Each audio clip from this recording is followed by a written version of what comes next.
Welcome to imperfect show finance.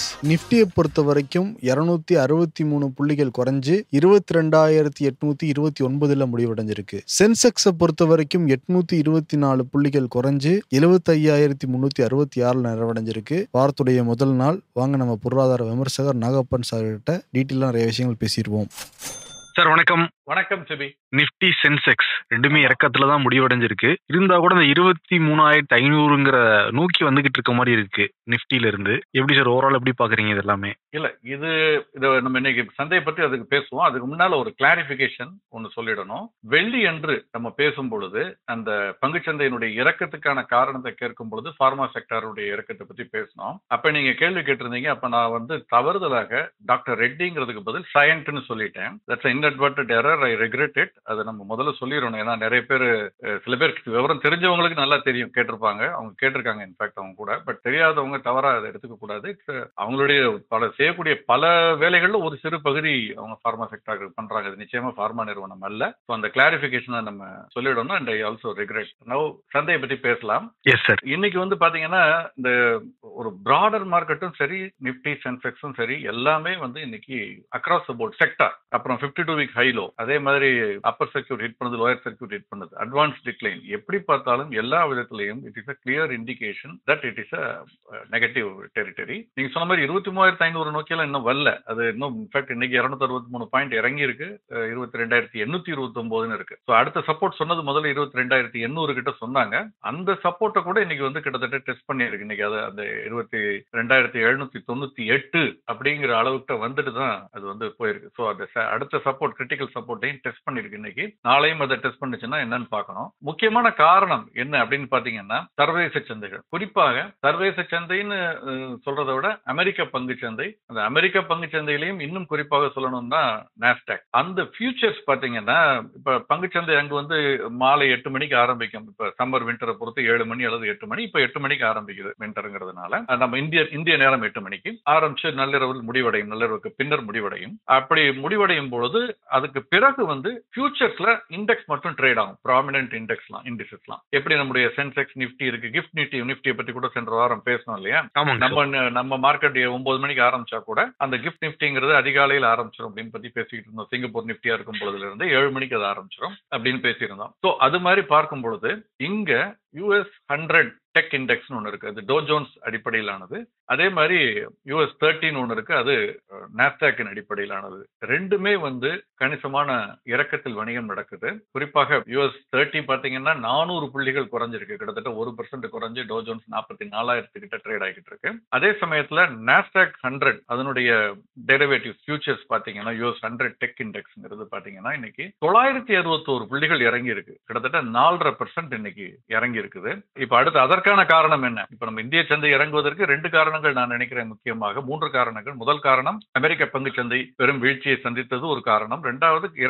மூன்றாம் காலாண்டு முடிவுகள் தொடர்ந்து வந்துகிட்டு இருக்கு. இன்னைக்கு வெளியான முடிவுகள் பெரும்பாலும் ரொம்ப நெகட்டிவா இருந்தது. இந்தியன் ஆயில் கார்பரேஷனா இருக்கட்டும், கோல் இந்தியாவா இருக்கட்டும், எல்லாமே எதிர்பார்த்த அளவு இல்லை, குறைவாகத்தான் இருந்தது. எதிர்பார்த்ததை விட எதிர்பார்ப்பே குறைவுதான், அதை விட குறைவாக இருந்ததை பார்க்க முடிந்தது. இது 2வது காரணம். 3வது, நீண்ட நெடுநாட்களாக சந்தை 4 ஆண்டுகள் அதிகரித்ததன் காரணமாக ஒரு கரெக்ஷன் எதிர்பார்க்கப்பட்டதுங்கிறது 3 மாதமாக அந்த கரெக்ஷன் போயிட்டு இருக்கதை நம்ம பார்க்கிறோம். சோ இதுல இந்த அமெரிக்க பங்கு சந்தை ஏன் இறங்கியது அப்படின்னு பாத்தீங்கன்னா, ஃபியூச்சர்ஸ்ல அப்படின்னு பாத்தீங்கன்னா, சைனால இந்த ஏஐ அதுக்கு போட்டியாக சாட் ஜிபிடி இந்த மாதிரி அமெரிக்காவில் இருக்கக்கூடிய நிறுவனங்களுக்கு போட்டியாக அங்க ஒரு ஆர்டிபிஷியல் இன்டெலிஜென்ஸ் அதை அவங்க ஒரு சாஃப்ட்வேர் உருவாக்கி இருக்கிறார்கள். இப்ப அது பேர் டீப் சீக் அப்படின்னு சொல்லி, சைனாவினுடைய அந்த சாஃப்ட்வேருக்கு இதுக்கு பேர் ஆர்டிபிஷியல் இன்டெலிஜென்ஸ் பேர் டீப் சீக். இந்த டீப் சீக், அந்த டீப் சீக் அப்படிங்கிற ஸ்டார்ட் அப் இவங்களுடைய ஆர்டிபிஷியல் இன்டெலிஜென்ஸ் எப்படின்னு பாத்தீங்கன்னா, இந்த டெக்னாலஜிக்கலி ஃபார் சுப்பீரியர்ங்கிறது மட்டும் இல்லாமல் ரொம்ப குறைவான காஸ்ட்ல, கிட்டத்தட்ட 1/10 ஃபிராக்ஷன் ஆஃப் காஸ்ட்னு சொல்றாங்க. இப்ப இருக்கக்கூடிய ஏஐ சிஸ்டம்ஸ், ஓப்பன் ஏஐ, ஆல்பபெட்டோட இந்த கூகுளோட ஆல்பபெட், மெட்டாலெஸ்ல இதெல்லாம் இருக்கு. அதெல்லாம் கம்பேர் பண்ணி பார்த்தா இவங்களுடைய அந்த LLMனு சொல்லுவாங்க, லார்ஜ் லாங்குவேஜ் மாடல்னு பாத்தீங்கன்னா, அவங்களுடைய அந்த ஹார்ட்வேர் எல்லாம் யூஸ் பண்றதெல்லாம் பாத்தீங்கன்னா ரொம்ப ஃபிராக்ஷன் ஆஃப் இதுல சீப்பர் மோட்ல அவங்களால பண்ண முடியும் அப்படின்னு சொல்லி இருக்கிறதுனால, இந்த தகவல் வெளியான உடனே உடனே பாத்தீங்கன்னா இந்த பங்குகள் எல்லாம் இதுல சம்பந்தப்பட்ட பங்குகள் என்விடியா இதனுடைய பங்கு இன்னைக்கு 12% வீழ்ச்சியை சந்தித்தது. மைக்ரோசாஃப்ட் 7% வீழ்ச்சியை சந்திச்சிருக்கு. அந்த இண்டிசஸ்ல பாத்தீங்கன்னா இருக்கக்கூடிய முக்கியமான பங்குகள் இதுதான். அமேசான் 5%, மெட்டா 6%, டெஸ்லா 4.25%, இப்படி ஏஎஸ்எம்எல் இன்னொரு பங்கு, இப்படி பல பங்குகள் வந்து இன்னைக்கு கணிசமான வீழ்ச்சியை சந்தித்திருக்கிறது. அதனுடைய அந்த குறியீட்டினுடைய தாக்கம் அதுல தெரியுது. US 100 tech index. சோ அதனுடைய தாக்கம் தான் இங்க நம்ம இந்திய பங்கு சந்தையிலும் பிரதிபலித்ததாக தெரியும். அதனுடைய ஒரு நீ ஜெர்க் ரியாக்ஷன் வச்சுங்களேன். இதனுடைய நீண்ட கால பலாபலன்கள் இந்தியாவுக்கு தான் இருக்கும். இன்னும் சொல்ல போனால் இப்படி மறைவாக இப்ப டெஸ்லாவுக்கு போட்டியாக பைட் அப்படின்னு சொல்லி இப்ப சைனால இருக்கக்கூடிய அந்த எலக்ட்ரிக் கார் EV மேனுபேக்சர் பண்றாங்கன்னா டெஸ்லா விட பாதி விலை கொடுக்குறாங்க. அப்ப அது வந்து எல்லா உலகத்திற்குரிய கன்சியூமர்ஸுக்கு அது நல்லது. சைனாவை எந்த அளவுக்கு நம்புறது, பொலிட்டிக்கலா நமக்கு இருக்கக்கூடிய சிச்சுவேஷன் அதெல்லாம் வேற. பட் ஆனால் ஒட்டுமொத்தமாக பார்க்கும் பொழுது பொருளாதார ரீதியாக எக்கனாமிக் ஆங்கிள் இது வந்து பெட்டர். ஆனால் உடனடியாக ஒரு நீஜர்க் ரியாக்ஷனாக அங்க வீழ்ந்தவுடன் இங்கும் அந்த பங்குச்சந்தை வீழ்ச்சியை நம்ம பார்க்கிறோம் தான் நான் நினைக்கிறேன். இந்த காரணத்திலான வீழ்ச்சிங்கிறது நாளை மறுநாள் தொடருமான்னு எனக்கு தெரியாது. டெக்னிக்கலா வீக்கா இருக்கிறதுனால வந்து மார்ஜின் கால்ஸ் வந்தா நாளை பங்குச்சந்தையில் சேல்ஸ் தொடரலாம்,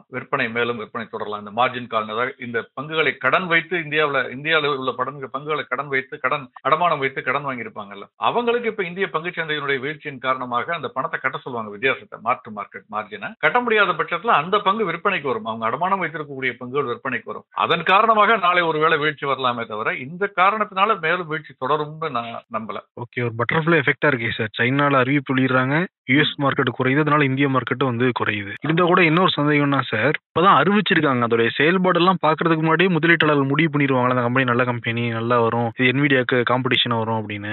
இல்ல, அவங்க ப்ரூஃப் ஆஃப் கான்செப்ட் எல்லாம் பண்ணிட்டு தான் அவங்க வர்றாங்க மார்க்கெட்டுக்கு. சோ அதனால அவங்க டெஸ்ட் பண்ணி அதெல்லாம் பண்ணிட்டு தான் வருவாங்க. And fast track record of China அப்படி இருக்கு இல்லையா. ஒரு பேட்டரியில இருந்து அவங்க தயாரிக்கக்கூடிய பொருட்கள் எல்லாமே நம்ம குவாலிட்டி இதால நம்ம சொல்லலாம். பட் ஆனா மார்க்கெட்ல அது வந்து they're able to sell it இல்லையா. ஸோ அதனால வந்து அதனாலதான் நான் சொன்னேன், இன்னொரு விதத்துல பார்த்தா இது ஒரு நீஜர்க் ரியாக்ஷன் சொன்னேன். இந்தியாவை பொறுத்த வரைக்கும் இது ஒரு நீஜர்க் ரியாக்ஷன். நிச்சயம் பாதிப்பு இல்லாமல் இருக்காது, பட் இவ்வளவு தூரம் பாதிப்படைகிற அளவுக்கான ஒரு ரியாக்ஷன் இல்லைன்னு நான் நினைக்கிறேன். இன்னும் சொல்ல போனால் கால ஓட்டத்தில் இதை நமக்கு சாதகமாகவும் பயன்படுத்திக் கொள்ள முடியும். எப்படி ரஷ்யால இருந்து நம்ம ஆயில் வந்து மலிவாக குரூட் வாங்குறோமோ அந்த மாதிரியா இதை பயன்படுத்திக் கொள்ளவும் முடியும், நம்ம பொலிட்டிக்கல் ஸ்ட்ராட்டஜி கரெக்டா இருந்ததுன்னா. Okay sir. Nifty small cap 100 index இந்த மாசம் மட்டுமே 12% குறைஞ்சிருக்கு அப்படிங்கிறாங்க. என்ன சார் காரணம்? 35% ஏறினுச்சு இந்த ஆண்டு 2024 பாத்தீங்கன்னா 35% மேல ஏறி இருக்குது. சோ நம்ம ஏன் ஏறினுச்சுங்கிற அந்த காரணத்தை நம்ம கேட்கல. இத்தனைக்கும் லாஜிக் இல்லாம எல்லாம் ஏறி இருக்குது. இப்ப மிட் கேப் எடுத்துக்கிட்டீங்கன்னா மிட் கேப் குறியீடு வந்து இந்த ஆண்டுல வந்து அதுவும் கணிசமாக ஒரு 30% கிட்ட அதிகரிச்சிருந்ததை நம்ம பார்க்க முடிந்தது. சோ இந்த மாதிரியான ஒரு ஏற்றம் 30% 35% ஏறும் பொழுது இறக்கமும் அது மாதிரி அந்த அளவுக்கு இல்லைனாலும் ஒரு 10-12% 15% இருக்குதுங்கிறது ஒரு நார்மலான ஒரு விஷயமா தான் நான் பாக்குறேன். அதனால அது ஒரு ஹெல்தி கரெக்ஷனா தான் நான் பாக்குறேன். I don't think it is something பயப்பட வேண்டிய ஒரு விஷயமா பார்க்கல. Valuations are very high. உதாரணமா மிட் கேப் சொன்னேன் இல்லையா, 52 வீக் லோ பாத்தீங்கன்னா சென்ற ஆண்டு மார்ச் ஏப்ரல்ல பாத்தீங்கன்னா 45,293.35 45,293. உச்சம் பாத்தீங்கன்னா 52 வீக் ஹை பாத்தீங்கன்னா செப்டம்பர் அக்டோபர்ல 60,925 செப்டம்பர்ல 60,925. 45,000 இருந்து 65,000 கிட்டத்தட்ட மூன்றில் ஒரு பங்கு 30% 35% ஏறி இருக்கு. அந்த 35% ஏறினதுனால இப்போ ஒரு கரெக்ஷன் வந்து அந்த மிட் கேப் இண்டெக்ஸ் கூட இறங்கி இருக்கு. மிட் கேப் இண்டெக்ஸ் கூட பாத்தீங்கன்னா இப்ப 52,750 60,900 இருந்து 52,000 கிட்டத்தட்ட ஒரு 15% கிட்ட வீழ்ச்சி சொல்லலாம். 10-12% கிட்ட வீழ்ச்சின்னு சொல்லலாம் உச்சத்துல இருந்து. ஒரே நாள்ல இல்ல, செப்டம்பருக்கு அப்புறம் இப்ப பாத்தீங்கன்னா ஒரு 3-4 மாதங்கள்ல. சோ மிட் கேப்பும் இறங்கி இருக்கு, ஸ்மால் கேப்பும் இறங்கி இருக்குது. லார்ஜ் கேப் வந்து கொஞ்சம் கம்மியா இறங்கும் எப்போதுமே. அதனாலதான் நம்ம தொடர்ந்து சொல்லக்கூடியது லார்ஜ் கேப்ல வந்து ஒரு சேஃப்டி நெட் மாதிரி கொஞ்சம் இருக்கும். அது முழுவதும் பாதுகாப்பானதுன்னு சொல்ல முடியாது, பட் கம்பேரிட்டிவ்லி அதனுடைய வாலட்டிலிட்டி கம்மியா இருக்கும், இது ஜாஸ்தியா இருக்கும். அது அப்படித்தான் நம்ம இதை பார்க்கணும். ஐபிஓ ஏதாவது வருதுங்களா சார்? லிஸ்ட் ஆயிருக்கா? நிறைய ஐபிஓஸ் தொடர்ந்து வந்துகிட்டு இருக்கிறத பார்க்க முடிகிறது. இன்னைக்கு கூட பாத்தீங்கன்னா CLN எனர்ஜி லிமிடெட் அப்படிங்கிற நிறுவனத்துடைய பங்கு இன்னைக்கு முடிவடைகிறது. அவங்க ஆல்ரெடி ஏற்கனவே பல மடங்கு விண்ணப்ப படிவங்கள் பெற்றுட்டாங்க. அதே மாதிரி நாளை முடிவடைகிறது 2 GB லாஜிஸ்டிக்ஸ் காமர்ஸ் ஒன்று, HM எலக்ட்ரோ மெக்ங்கிறது எல்லாமே 10 மடங்குக்கு மேல விண்ணப்ப படிவங்கள் வந்து சேர்ந்திருக்குது.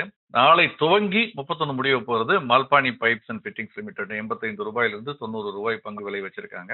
இது எப்படி அப்படிங்கிறது நாளைக்கு தான் தெரியும். ஏன்னா இவ்வளவு பெரிய வீழ்ச்சிக்கு பிறகு நாளை பங்குச்சந்தையில் அதற்கான வரவேற்பு எப்படி இருக்குங்கிறது நாளைக்கு நம்ம பார்க்கணும். பட் இந்த 3 ஐபிஓவுமே பாத்தீங்கன்னா பன்மடங்கு அவங்க விண்ணப்பம் எதிர்பார்த்ததை விட பன்மடங்கு விண்ணப்ப படிவம் பெற்றிருக்கிறத நம்ம பார்க்க முடிகிறது. உங்க ஐபியோட மோசம் இன்னும் குறையவே இல்லைங்கிறது தெரியுது. இன்னொரு டேட்டாவும் இன்னைக்கு வந்திருக்கு. ஆவரேஜ் நம்பர், அதாவது ரீட்டைல் அப்ளிகன்ஸ் இருக்காங்கல்ல, அவங்க எவ்வளவு பேர் எஸ்எம்இ ஐபிஓல போடுறாங்க அப்படின்னா, இதெல்லாம் பெரும்பாலும் எஸ்ஐபி நம்ம பேசுறது எல்லாமே. இது வந்து ஒரு 2-3 ஆண்டுகளுக்கு முன்பு 30,000க்கு கீழே தான் இருந்தது. ஈவன் சென்ற ஆண்டு கூட பாத்தீங்கன்னா 2023 சென்ற ஆண்டு 2023 பார்த்தா கூட 78,000 அப்ளிகேஷன் கிட்ட இருந்து 78,450 அப்ளிகேஷன். இப்ப பாத்தீங்கன்னா சராசரியாக 2,30,000 அப்ளிகேஷன் ஒவ்வொரு ஐபிஓக்கும் வரதா சொல்றாங்க. சராசரியாக 3 மடங்கு அதிகமா இருக்குங்க சார். ஆமா, 3 மடங்கு அதிகமாயிருக்கு இந்த ஓராண்டுல. கடந்த 3 ஆண்டுகள் பார்த்தோம்னா கிட்டத்தட்ட 600 டைம்ஸ்னு சொல்றாங்க ஒரு அந்த அந்த செக்மெண்ட்ல உள்ள ரீட்டைல் இன்வெஸ்டர்ஸ்னுடைய அப்ளிகேஷன். பாருங்க 2025ல இப்ப இந்த நடப்பாண்டுல 2.3 லட்சம், 2022ல 29,755 அவ்வளவுதான். பயங்கர டிஃபரன்ஸ். ஆமா, இது ஒரு காரணம். ரீட்டைலோட பார்ட்டிசிபேஷன் தொடர்ந்து அதிகரித்து வருவது மிக முக்கியமான காரணமாக சொல்லப்படுகிறது. ஏன்னா குறுகிய காலத்துல நம்ம ஈஸியா சம்பாதிச்சிடலாங்கிற ஒரு எண்ணமோ சார் இவ்வளவு தூரம் அதிகம் பேர் ஐபிஓல போறதுக்கான ரீசன். கரெக்டா சொன்னீங்க. இப்போ இதுல நம்ம கவனமா இருக்கணுங்கிறதுக்கு இன்னொரு தகவலும் இன்னைக்கு வெளியாகி இருக்கிறது. இந்த கரெக்ஷனுக்கு அப்புறம், மார்க்கெட்டினுடைய கரெக்ஷனுக்கு அப்புறம் 2024ல வெளிவந்த ஐபிஓஸ்ல பாதிக்கும் மேற்பட்ட பங்குகள், கிட்டத்தட்ட 40% 50% சொல்றாங்க, இது எல்லாமே வந்து அவங்க இஷ்யூ பண்ண பிரைஸை விட கணிசமாக குறைந்த விலையில தான் வந்து இப்போ ட்ரேட் ஆகிட்டு இருக்கு அப்படின்னு சொல்றாங்க. ஸோ அதனால இது வந்து நம்ம கவனத்தில் எடுத்துக்கொள்ள வேண்டிய விஷயம். வேணா சொல்லலாம், அதனாலதான் நாங்க சாமர்த்தியமா லிஸ்ட் ஆன ஒரு வாரத்துக்குள்ள வெளியே வந்துட்டோம் அப்படின்னு வேணா சொல்லிக்கலாம். இப்ப நம்ம இன்வெஸ்ட் பண்றப்பவே கன்விக்ஷன் இல்லாம தானே இன்வெஸ்ட் பண்றோம். அப்ப நம்ம என்ன ரீட்டைல் இன்வெஸ்டர், ஸ்மால் இன்வெஸ்டர், நம்ம வந்து லாங் டேர்முக்குன்னு வர்றப்போ அந்த மாதிரி இன்வெஸ்ட் பண்றதுங்கிறது ஒரு சரியான ஸ்ட்ராட்டஜியா இருக்காது. இப்ப யோசிச்சு பாருங்க, இன்னைக்கோ நாளைக்கோ இன்வெஸ்ட் பண்றவங்க 1 வீக்ல வெளியே வரலாம்னு இன்வெஸ்ட் பண்ணா 1 வீக் கழிச்சு எப்படி இருக்குன்னு சொல்ல முடியாது. இந்த வீழ்ச்சி, இன்னைக்கு இருந்த வீழ்ச்சி நாளை மறுநாள் பங்குச்சந்தையில் பட்டியலிட போற பங்குகளை எப்படி பாதிக்கும்ங்கிறது நமக்கு எப்படி தெரியும்? இதை எப்படி கணிக்க முடியும்? இதே ஒரு நல்ல நிறுவனமாக நீண்ட கால அடிப்படையில நல்ல முதல் ப்ரொமோட்டர்ஸோட பங்கா இருந்தா நம்ம இவ்வளவு எல்லாம் ஷார்ட் டேர்ம் பத்தி கவலைப்பட வேண்டியது, இந்த வாலட்டிலிட்டியை பத்தி. ஓகே, ஐபிஓல முதலீடு பண்றவங்களுக்கு ரிஸ்க் இதெல்லாம் ரஸ்க் சாப்பிட்ற மாதிரி வராங்கன்னு நினைக்கிறேன் சார். இல்ல, பட் இந்த டேட்டா முக்கியமான ஒரு டேட்டா. பாதிக்கும் மேற்பட்ட பங்குகள் வந்து கணிசமாக அந்த இஷ்யூ பிரைஸை விட ரொம்ப குறைவாக வந்திருக்கு. அதாவது நான் சொல்றது ஐபிஓ மட்டுமல்ல, கியூஐபி ஃபண்ட் ரைஸ் பண்ண எல்லாம், அது follow on public offer, QIP, IPO இதெல்லாம் சேர்த்து பார்க்கும் பொழுது 50%க்கு மேல அவங்க கொடுத்த விலையை விட கணிசமாக குறைந்திருப்பதை பார்க்க முடிகிறது. பெரிய அளவுல வந்து ஃபண்ட்ஸ் ரைஸ் பண்ணப்பட்டது. இப்போ அதனுடைய போக்கு எப்படி இருக்கும் இந்த அடுத்து வரக்கூடிய வாரங்கள்ங்கிறது கொஞ்சம் கவனிக்கப்பட வேண்டியது தான் இருக்கு. நிச்சயம் சார். சையன்ட்டோட சிஇஓ வந்து ராஜினாமா பண்ணியிருக்காரு. ஏதாவது ரீசன் இருக்குங்களா சார்? இல்ல, அது இன்ஃபேக்ட் இதுதான் அன்னைக்கு காரணம். வெள்ளி என்று பங்கினுடைய விலை இறங்கியதற்கு அவங்களுடைய ரிசல்ட் அது வந்து மோசமா இருந்தது. எதிர்பார்த்த அளவுக்கு இல்ல. நெட் ப்ராஃபிட் வந்து 17% கிட்ட குறைந்து இருந்தது இயர் ஆன் இயர் பார்க்கும் பொழுது. குவார்டர் ஆன் குவார்டர் பார்த்தாலுமே வந்து 31%. ஆனால் அந்த சிஇஓ ரிசைன் பண்ணது அவர் கொடுத்திருக்க காரணங்கள் எந்த குறிப்பிட்ட காரணங்களும் சொல்லல. எப்போதும் போல ஒரு காரணங்கள் சொல்லப்பட்டிருக்கு. பட் நிஜமான காரணம் என்னங்கிறது தெரியல. ஆனா கவனிக்கப்பட வேண்டிய ஒரு விஷயம் இது வந்து அந்த விலையினுடைய ஒரு தாக்கத்தை, அதனாலதான் அன்னைக்கு அந்த பங்கினுடைய விலை கணிசமாக இறங்கியதை நாம் பார்க்க முடிந்தது. இதே மாதிரி இன்னும் ஒரு சில நிறுவனங்கள்லயும் இது மாதிரி தகவல் வெளியாகி இருக்கிறது. நம்ம 2 விஷயத்தை நம்ம கவனமா பார்க்கணும். ஒரு சிஇஓ வெளியே போகும்பொழுது ஒரு தனியாக நிறுவனம் ஆரம்பிக்கிறாரா, அல்லது இன்னொரு பெரிய நிறுவனத்துல சேர போறாரா, பெரிய நிறுவனத்துல, அல்லது அதே மாதிரி ஒரு ஆடிட்டர் வந்து ரிசைன் பண்றாரு அப்படிங்கிறப்ப நிச்சயமாக இது ரெண்டுமே நம்ம பொதுவா கவனத்துல, இது பயப்படணும் எப்போதுமே அவங்க தவறுன்னு சொல்ல வரல, பட் சில கவனமா இருக்க வேண்டிய விஷயமா இருக்கு. செபியோட தலைவர் மாற்றப்படுகிறாரா சார்? விண்ணப்பெல்லாம் கேட்டிருக்காங்க.